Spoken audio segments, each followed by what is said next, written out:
Welcome to the Windows Computer and Technology channel. And if you are a Microsoft Edge user, and of course, I will also here talk to Chrome based browser users.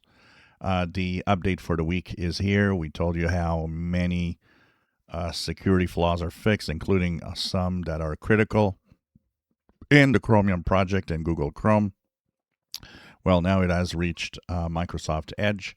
So if you go to Microsoft Edge, 3 horizontal dots, go into help and feedback about Microsoft Edge. You'll be moved to 148.0.3967.54.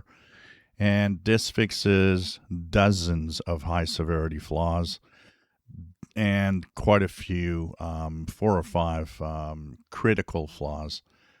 This is a huge week for the Chromium project and security updates. It's extremely important to make sure that you update Brave, Opera, Vivaldi, whatever you're using that is not Firefox.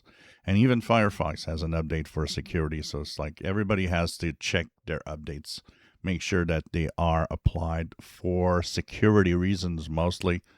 So new Edge 148 has a few new features, but nothing really front-facing. And of course, the vast amount of security updates that are applied. So do take the time to fix and update your browsers.